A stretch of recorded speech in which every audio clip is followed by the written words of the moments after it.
নমস্কার বন্ধুরা, আশা করছি সকলে ভালো আছেন। তো বন্ধুরা, আজকে আমি আপনাদের একটা ফুলকপি দিয়ে নিরামিষ একটা রেসিপি করে দেখাবো। তো তার জন্য আমি এখানে একটা ফুলকপি নিয়েছি। ফুলকপিটা মাঝারি সাইজে ছিল, ফুলকপিগুলোকে আমি কেটে নিয়েছি। আর এখানে আছে আলু।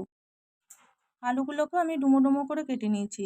আর উপকরণের মধ্যে এখানে লাগছে 2 চামচ মতন পোস্ত বাটা, একটা মাঝারি সাইজে টমেটো পেস্ট করে রেখেছি, 1 চামচ মতন জিরে পেস্ট করে রেখেছি, 1 চামচ আদা পেস্ট আছে, আর আছে 1/2 চামচ কাঁচা লঙ্কা পেস্ট আর শুকনো লঙ্কা পেস্ট 1/2 চামচ, আর আছে একটা তেজপাতা, একটা শুকনো লঙ্কা, অল্প একটু গোটা গরম মশলা, একটু 5 ফোড়ন। তো চামচের পরিমাণটা ছিল এইটা। তো বন্ধুরা, চলুন আমি এবার রান্নাটা শুরু করি। ফুলকপি আলু ভাজার জন্য এখানে আমি 1 কাপ মতন সরষের তেল দিয়ে দিয়েছি। তেলটা গরম হয়েছে, এবার আমি এর মধ্যে আলুগুলো দিয়ে ভালো করে কষিয়ে নেব।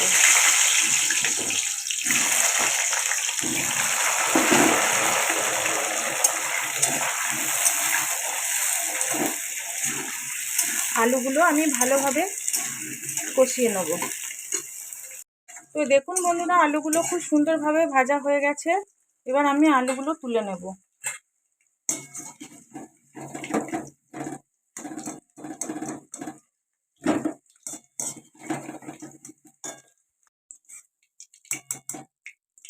তো আলুগুলো সব আমার তোলা হয়ে গেছে।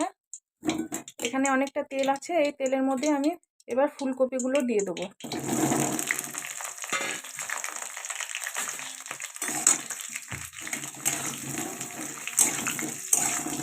ফুলকপিটাও আমি ভালোভাবে ভেজে নেব। তো ফুলকপিটাও দেখুন ভাজা হয়ে গেছে। ফুলকপির মধ্যে আমি এবার একটু হলুদ দিয়ে দেবো। তো হলুদ দেওয়ার পর আমি আরেকবার ভালো করে নেড়ে নেব।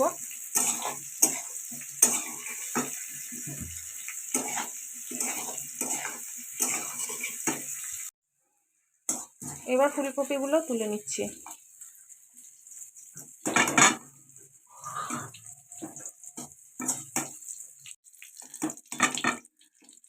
সমস্ত ফুলকপি তোলা হয়ে গেছে।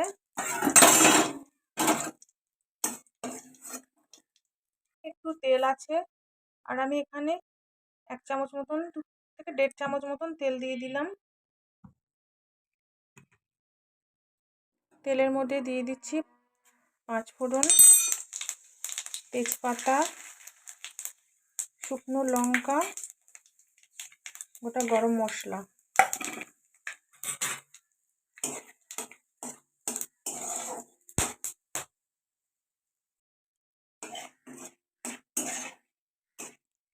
এগুলো ভাজা হয়ে গেছে। এবার এর মধ্যে দিয়ে দেবো 1/2 চামচ চিনি।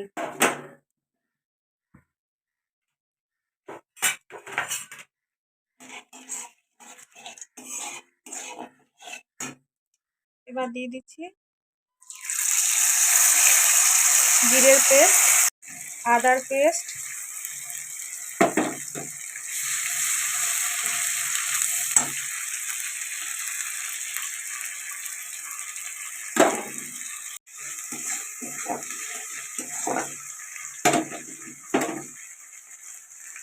কাঁচা লঙ্কা আর শুকনো লঙ্কা যে পেস্টে রেখেছিলাম এটা দিয়ে দিলাম।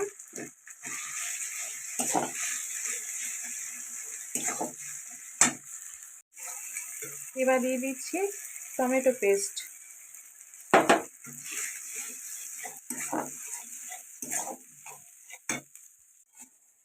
এবার কালারের জন্য দিয়ে দেবো হলুদের গুঁড়ো, যতটা লাগবে পরিমাণ আন্দাজ মতন দিতে হবে। এবার এই সমস্ত মশলা আমি 4-5 মিনিট ধরে ভালোভাবে কষিয়ে নেব। বন্ধুরা, এই মশলাটা যখন কষাবেন তখন কিন্তু আঁচটা কিন্তু মিডিয়াম থাকতে হবে। অল্প অল্প মিডিয়াম আছে এই মশলাটা 4-5 মিনিট ধরে ভালোভাবে কষিয়ে নিতে হবে। তো বন্ধুরা, মশলাটা আমার ভালোভাবে কষানো হয়ে গেছে। এবার আমি এর মধ্যে দিয়ে দিচ্ছি বেটে রাখা পোস্ত। তো পোস্তটা দেওয়ার পর আবার কিছুক্ষণ নেড়ে নেব। পোস্তটা দিয়ে আমি 1 মিনিটের মতো নেড়ে নিয়েছি। এবার দিয়ে দিচ্ছি পরিমাণ মতো লবণ।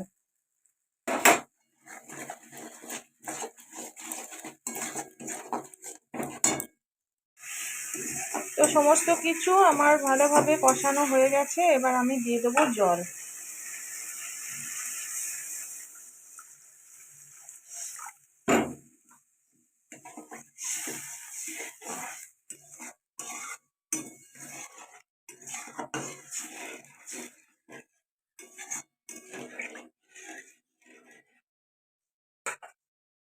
জলটা ফোটা পর্যন্ত আমি অপেক্ষা করব। ঝোলটা ফুটছে, এবার আমি আলু আর ফুলকপিগুলো এর মধ্যে দিয়ে দেবো।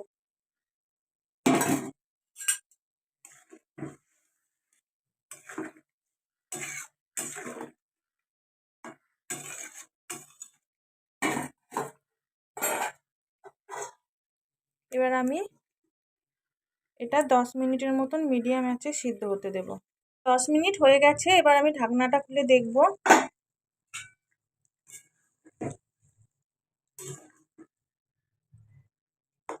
আলু ফুলকপি সিদ্ধ হয়েছে, অল্প অল্প একটু ঝোল আছে।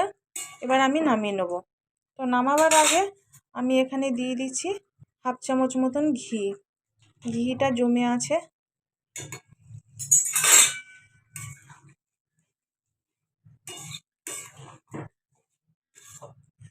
ঘিটা দেওয়ার পর আমি একটু ঢাকা দিয়ে দেবো 1/2 মিনিটের মতন। 1 মিনিট হয়ে গেছে। এবার আমি ঢাকনাটা খুলবো।